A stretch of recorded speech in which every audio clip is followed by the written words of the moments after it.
നമ്മൾ ഈ Windows fake ആയിട്ടുള്ള ആക്ടിവേഷൻ ചെയ്യുമ്പോൾ എപ്പോഴും നോക്കേണ്ട ഒരു പ്രധാനപ്പെട്ട ഒരു കാര്യമുണ്ട്.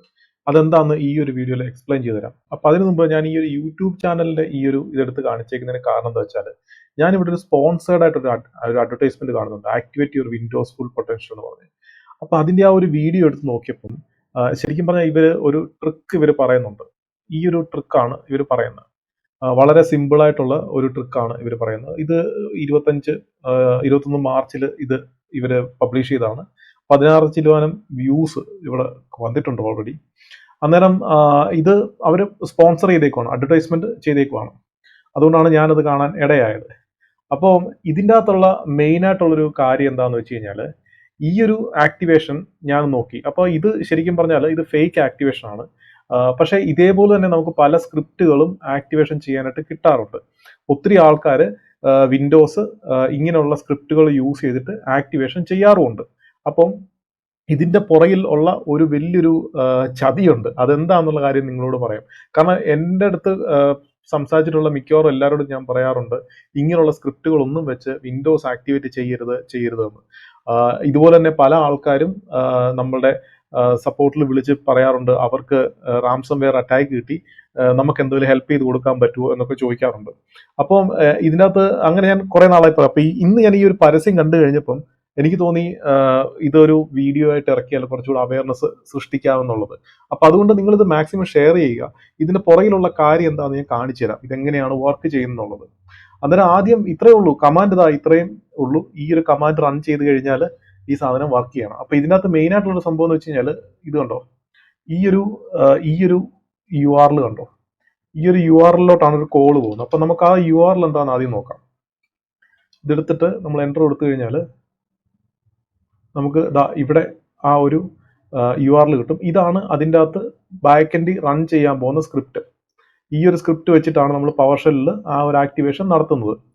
അപ്പം ഈ സ്ക്രിപ്റ്റിൻ്റെ അകത്ത് എന്താണ് സംഭവം എന്നുള്ളത്, നിങ്ങൾ ബാക്ക് എൻഡിൽ നടക്കുന്നത് എന്താന്നുള്ള കാര്യം നിങ്ങൾ അറിയുന്നില്ല. കാരണം എന്താ വെച്ച് കഴിഞ്ഞാൽ, ഇത് ബാക്ക് എൻഡിൽ നടക്കുന്ന ഒരു സൈലന്റ് ഇൻസ്റ്റലേഷൻ ആണ്. ഈ ഒരു ഇൻസ്റ്റലേഷൻ നിങ്ങൾ അറിയത്ത് പോലില്ല എന്തൊക്കെയാണ് സംഭവിക്കുന്നുള്ളത്. അപ്പൊ ഇതിനകത്ത് കുറെ വേരിയബിൾസ് ഞാൻ ഇവിടെ കാണുന്നുണ്ട്. ഇതുണ്ട്, ഇതൊക്കെ നമ്മുടെ സ്ക്രിപ്റ്റിൻ്റെ അതുള്ള വേരിയബിൾസ് ആണ്. ഈ വേരിയബിൾസിൻ്റെ അകത്താണ് ശരിക്കുമുള്ള കാര്യം ഇരിക്കുന്നത്. അപ്പൊ ഇതെന്ന് പറഞ്ഞാൽ ബേസ് 64 ബേസ് ചെയ്തിട്ടുള്ള ഒരു എൻകോഡർ ആണ്. ആക്ച്വലി ഇത് ഒരു ഫയലാണ്. അതെന്താന്ന് ഞാൻ പറയാം. അതിന്റെ ഒരു URL ആണ്. അപ്പൊ നമുക്ക് ബേസ് 64 കൺവേർട്ടർ നമുക്ക് ആദ്യം എടുക്കണം. ഇത് എടുത്തു കഴിഞ്ഞാൽ ഇതൊരു ബേസ് 64 കൺവേർട്ടർ ആണ്. അതിന് നമ്മൾ ആ ഒരു അവിടുത്തെ കോപ്പി ചെയ്ത ഈ സംഭവം നമ്മളിവിടെ പേസ്റ്റ് ചെയ്യുന്നു. എന്നിട്ട് ഇതിനെ എൻകോഡ് ചെയ്യുന്നു, എന്ന് വെച്ചാൽ ഡീകോഡ് ചെയ്യുകയാണ് ചെയ്യേണ്ടത്. ഡീകോഡ് ചെയ്യുന്നു. അപ്പൊ കണ്ടോ, ഇങ്ങനെയുള്ളൊരു ഇത് കിട്ടി. മീൻസ് ഒരു EXE file back end download ആവുന്നുണ്ട്. ക്രിപ്റ്റഡ് .exe എന്ന് പറഞ്ഞ ഫയലാണ്. ഇതിനകത്ത് ഏറ്റവും വലിയ രസം എന്താ വെച്ച് കഴിഞ്ഞാൽ, ഈ വെബ് URL ആണ്. ഈ ഒരു URL നോക്കിയാൽ ഇതിവർ ഹാക്ക് ചെയ്ത് വെച്ചിട്ടുള്ള ഏതോ ഒരു വെബ്സൈറ്റ് ആണ്. ഇതിൽ ഈ ഒരു വെബ്സൈറ്റും ഈ ഒരു പർട്ടിക്കുലർ URL തമ്മിൽ യാതൊരു ബന്ധമൊന്നുമില്ല. ഇതുണ്ട്, ഇതൊരു എന്തോ ഒരു വെബ്സൈറ്റ് ആരോ ഒരാൾ സെറ്റപ്പ് ചെയ്ത് വെച്ചിട്ടുണ്ട്.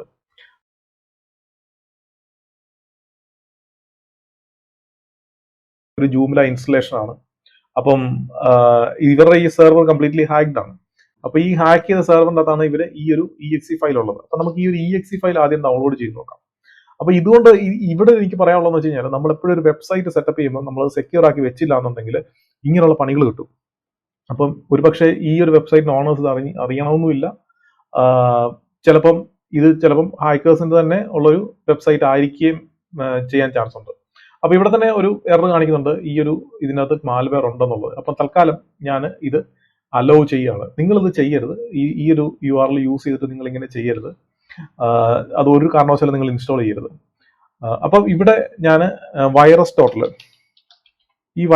എന്ന് പറയുന്നത് ഒരു എന്താ പറയാ, നമ്മുടെ വൈറസ്, മാൽവെയർസ്, അതിനെപ്പറ്റിയുള്ള ഇൻഫർമേഷൻ ഒക്കെ നമുക്ക് ഇവിടുന്ന് വൈറസ് ടോട്ടലിൽ നിന്ന് എടുക്കാൻ പറ്റും. ഇതൊരു ഗൂഗിളിന്റെ ഒരു പ്രോഡക്റ്റ് ആണ്.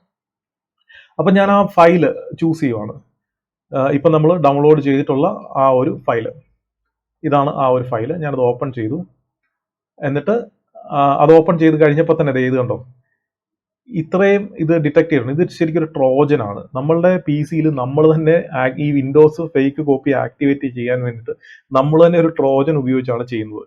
അപ്പൊ ഈ ഒരു ട്രോജൻ നോക്കി കഴിഞ്ഞാൽ ഇതുണ്ട്, ഇതെല്ലാം ഇത്രയും ആൾക്കാർ അല്ലെങ്കിൽ ഇത്രയും സെക്യൂരിറ്റി കമ്പനികൾ ഇതിനെ റിപ്പോർട്ട് ചെയ്തിട്ടുണ്ട് ഇതൊരു ട്രോജൻ ആണ് എന്നുള്ളത്. ഇനി ഇതിന്റെ കുറെ ഡീറ്റെയിൽസ് ഉണ്ട് നമുക്ക്. ഇതിന്റെ ഡീറ്റെയിൽസ് നോക്കി കഴിഞ്ഞാൽ ഇതിന്റെ കുറെ ഡീറ്റെയിൽസ് നമുക്ക് ഇവിടെ കാണാൻ പറ്റും. ഈ ട്രോജൻ എന്നാണ് ഇത് ആദ്യമായിട്ട് കണ്ടുപിടിച്ചതെന്നും അതിന്റെ ഡീറ്റെയിൽസും കാര്യങ്ങളൊക്കെ നമുക്ക് ഇവിടെ കാണാൻ പറ്റുന്നുണ്ട്. അതേപോലെ തന്നെ ഇതിനകത്ത് ഇതിന്റെ റിലേഷൻ ഏതൊക്കെ ഇതുമായിട്ടുള്ള റിലേഷൻ, അതുപോലെ ടെലിഗ്രാം ഗ്രൂപ്പ് ഉണ്ട്. അങ്ങനെ കുറെ ഇടത്ത് നമുക്ക് ഇതിന്റെ റിലേഷൻസും കാര്യങ്ങളൊക്കെ കാണാൻ പറ്റുന്നുണ്ട്. ഇതുണ്ടോ? അതുപോലെ തന്നെ ഇതിനകത്ത് ഇതിന്റെ ബിഹേവിയറിനെ പറ്റി ഒരു ഡീറ്റെയിൽ ആയിട്ട് ഇവർ കൊടുക്കുന്നുണ്ട്. പല സാൻഡ് ബോക്സസ് ചെക്ക് ചെയ്തിട്ട് ഇതിൻ്റെ അകത്ത് ഉള്ള ബിഹേവിയർ, അപ്പൊ നിങ്ങൾക്ക് ഐഡിയസ് റൂളൊക്കെ ഉണ്ടോ, ഇവരുടെ ഈ റൂൾസ് ഒക്കെ യൂസ് ചെയ്യാൻ പറ്റും. അതുപോലെ 3 ഡിറ്റക്ഷൻ ആണുള്ളത്. ഇത് മാൽവെയർ ആണോ എന്നുള്ളതിന്റെ ഡിറ്റക്ഷൻ ആണ് ഇതിൻ്റെ അകത്തുള്ളത്. ഇതെങ്ങനെയാണ് ഇത് എക്സിക്യൂട്ട് ചെയ്യുന്നത്, അതുപോലെ നമുക്ക് ഈ മൈറ്റർ അറ്റാക്കിന്റെ ആ ഒരു ടാക്ടിക്സ് ആൻഡ് ടെക്നിക്സ് ഇവിടെ ഡീറ്റെയിൽ ആയിട്ട് ഇവിടെ കൊടുത്തിട്ടുണ്ട്. അപ്പം അതിൻ്റെ അകത്ത് നമുക്കറിയാം ഇതെങ്ങനെയാണ് ഈ ഒരു സംഭവം ഒരു ഓപ്പറേറ്റിംഗ് സിസ്റ്റത്തിനകത്ത് വരുന്നതെന്നും ഇതെങ്ങനെയാണ് അത് വർക്ക് ചെയ്യുന്നത്. ഇതൊരു സെക്യൂരിറ്റി റിസർച്ചേഴ്സ് ആയിട്ടൊക്കെ പഠിക്കുന്ന ആൾക്കാർക്ക് ഇത് വളരെ ഇൻഫർമേഷൻ ആയിരിക്കും, ഈ ഒരു ഇൻഫർമേഷൻ. അപ്പം ബേസിക്കലി നിങ്ങൾ ഇതെടുത്ത് നോക്കിക്കഴിഞ്ഞാൽ നിങ്ങൾക്ക് ഇങ്ങനെയുള്ളൊരു ഇൻഫർമേഷൻ കിട്ടും. അപ്പം ഇതാണ് ഈ ഫയൽ. ഞാൻ ഇതിന്റെ ഈ ഒരു ഹാഷ് നമ്മളുടെ ഈ ഒരു വീഡിയോയുടെ ഡിസ്ക്രിപ്ഷനിൽ ഞാൻ ആഡ് ചെയ്തേക്കാം. അപ്പൊ നിങ്ങൾ വൈറസ്റ്റോറിൽ വന്നിട്ട് ഈ ജസ്റ്റ് ഈ ഒരു ഹാഷ് സെർച്ച് ചെയ്താൽ മതി. അപ്പൊ നിങ്ങൾക്ക് ഈ ഒരു ഇൻഫർമേഷൻ നിങ്ങളുടെ കിട്ടും. അപ്പം ഇതുവഴി നമുക്ക് പല രീതിയിൽ ഇത് എന്തൊക്കെ ചെയ്യുന്നുണ്ട്, അതുപോലെ എന്തൊക്കെയാണ് ഇത് ചെയ്യുന്നത്, അതുപോലെ ഇതിന്റെ കേപ്പബിലിറ്റീസ് ഇതുണ്ട്. ഇത് കോഡ് ചെയ്യുന്നുണ്ട്, അതുപോലെ ഇത് എക്സിക്യൂട്ട് ചെയ്യുന്നുണ്ട്, ഡേറ്റ മാനിപ്പുലേഷൻ ചെയ്യാൻ പറ്റുന്നുണ്ട്. അങ്ങനെ കുറെ കാര്യങ്ങൾ ചെയ്യാൻ പറ്റുന്നത്. ഇൻഫർമേഷൻ കളക്ട് ചെയ്യുന്ന ജോഗ്രഫിക്കൽ ലൊക്കേഷൻ ഒക്കെ ഇത് കളക്ട് ചെയ്യുന്നുണ്ട്. അപ്പം ഇതിൻ്റെ അകത്ത് ശരിക്കും പറഞ്ഞാൽ ഇതൊരു മാൽവെയർ ആണ്. റിമോട്ട്ലി ഇതിനെ മാനേജ് ചെയ്യാൻ പറ്റുന്ന രീതിയിലുള്ള മാൽവെയർ ആണിത്. അപ്പം നാളെ നമ്മളുടെ പി സി ഒക്കെ ചിലപ്പോൾ ഒരു പക്ഷേ ഒരു എന്താ പറയാ ബോട്ട്നെറ്റ് ആയിട്ട് വർക്ക് ചെയ്യാൻ പോലും ചാൻസ് ഉണ്ട്. അപ്പൊ അതുകൊണ്ട് നിങ്ങൾ എപ്പോഴും ഒരു വിൻഡോസിന്റെ ഒക്കെ ആക്ടിവേഷൻ, ഇങ്ങനെയൊക്കെയുള്ള വെബ്സൈറ്റ് അല്ലെങ്കിൽ ഇങ്ങനെയുള്ള വീഡിയോസിന്റെ അകത്തൊക്കെ പറയുന്ന ട്രിക്സ് ഒക്കെ യൂസ് ചെയ്തിട്ട് നിങ്ങൾ വിൻഡോസ് ആക്ടിവേറ്റ് ചെയ്യുമ്പോൾ സംഭവിക്കുന്ന കാര്യം എന്താണെന്ന് വെച്ച് കഴിഞ്ഞാൽ ഇതുപോലത്തെ കുറെ കാര്യങ്ങളാണ്. അതായത് നിങ്ങൾ തന്നെ അറിഞ്ഞോ അല്ലെങ്കിൽ അറിയാതെയോ, ഇന്റൻഷനലിയോ അല്ലെങ്കിൽ നോട്ട് ഇന്റൻഷനലിയോ നിങ്ങൾ ഡൗൺലോഡ് ചെയ്യുന്ന ഒരു മാൽവെയറിനെയാണ്. ആ മാൽവെയർ ആണ് നിങ്ങൾക്ക് വേണ്ടി ഒരു ആക്ടിവേഷൻ അവിടെ ചെയ്യുന്നത്. ആ ആക്ടിവേഷൻ ചെയ്ത് കഴിഞ്ഞാൽ ആ മാൽവെയർ അവിടുന്ന് പോകുന്നില്ല, നിങ്ങളുടെ പി സിയിൽ തന്നെയുണ്ട്. ഒരുപക്ഷെ നിങ്ങളുടെ ഡേറ്റ ലീക്ക് ചെയ്യാൻ പറ്റും. റാംസംവെയർ പോലത്തെ മാൽവെയർസ് അതിലോട്ട് ലോഡ് ചെയ്തിട്ട് നിങ്ങളുടെ ഡേറ്റ കംപ്ലീറ്റ്ലി എൻക്രിപ്റ്റ് ചെയ്യാൻ പറ്റും. അല്ലെങ്കിൽ നിങ്ങളുടെ പേഴ്സണൽ ഇൻഫർമേഷൻ ഒക്കെ അത് വേണമെങ്കിൽ എടുക്കാൻ ചാൻസ് ഉണ്ട്. നിങ്ങൾ ഏതെങ്കിലും കാരണവശാൽ നിങ്ങൾ വൺ ഡ്രൈവ് പോലത്തെയോ അല്ലെങ്കിൽ ഗൂഗിൾ ഡ്രൈവ് പോലത്തെയോ അല്ലെങ്കിൽ നിങ്ങളുടെ ഫേസ്ബുക്കിന്റെ യൂസർ ഐ ഡി, പാസ്വേഡ്, ഇങ്ങനെയുള്ള കാര്യങ്ങളൊക്കെ ഇതിന് ചെയ്യാൻ കേപ്പബിൾ ആയിട്ടുള്ള സംഭവങ്ങളാണ് ഇതൊക്കെ. അപ്പോൾ ഓരോ രീതിയിലുള്ള മാൽവെയർസ് ആണ് യൂസ് ചെയ്യുന്നത്. അപ്പൊ അതുകൊണ്ട് തന്നെ നിങ്ങൾ ആക്ടിവേഷൻ ചെയ്യുമ്പോൾ എപ്പോഴും ശ്രദ്ധിക്കുക, ഈ ഒരു പ്രശ്നമുണ്ട്. അപ്പം ലാസ്റ്റിൽ ഒരു കോംപ്രമൈസ് ആയി കഴിഞ്ഞതിന് ശേഷം നമ്മൾ അതിന്റെ പുറകെ നിന്ന് കഴിഞ്ഞാൽ ഒരുപക്ഷെ നമുക്ക് ഇമ്പോർട്ടൻ്റ് ആയിട്ടുള്ള ഡേറ്റയൊക്കെ നമുക്ക് തിരിച്ചെടുക്കാൻ പോലും പറ്റിയെന്ന് വരില്ല. അപ്പൊ അതുകൊണ്ട് നിങ്ങൾ എപ്പോഴും ശ്രദ്ധിക്കുക. അപ്പൊ ഇതൊരു അവയർനെസ്സിന് വേണ്ടിയിട്ടാണ് ഈ ഒരു വീഡിയോ ചെയ്തേക്കുന്നത്. അപ്പൊ നിങ്ങൾ ഇത് എല്ലാവർക്കും ഷെയർ ചെയ്ത് കൊടുക്കുക. ക്രാക്കിന്റെ ഫാൻ ആയിട്ടുള്ള ആൾക്കാർക്കൊക്കെ ഇത് ഷെയർ ചെയ്ത് കൊടുക്കുക. ഇതാണ് റിയലിസ്റ്റിക് ആയിട്ടുള്ള കാര്യം. ഇതാണ് റിയലി നിങ്ങളുടെ ഇങ്ങനെയുള്ള ആക്ടിവേഷൻ കോഡിന്റെ ബാക്ക് എൻഡിൽ നടക്കുന്നത്. അപ്പം ഇത്രയും കാര്യം പറയാൻ വേണ്ടിയിട്ടാണ് ഈ ഒരു വീഡിയോ ചെയ്തത്. അപ്പൊ ഇതിനകത്ത് നിങ്ങളുടെ അഭിപ്രായം നമ്മുടെ കമന്റ് ബോക്സിൽ ഇടുക. ഉറപ്പായിട്ടും അതിന് ആൻസേഴ്സ് തരാം. അതുപോലെ നിങ്ങൾക്ക് നിങ്ങളുടെ അനുഭവങ്ങൾ ഉണ്ടോന്നുണ്ടെങ്കിൽ ഉറപ്പായിട്ടും നിങ്ങൾ ഇത് പോസ്റ്റ് ചെയ്യുക. Thank you for watching.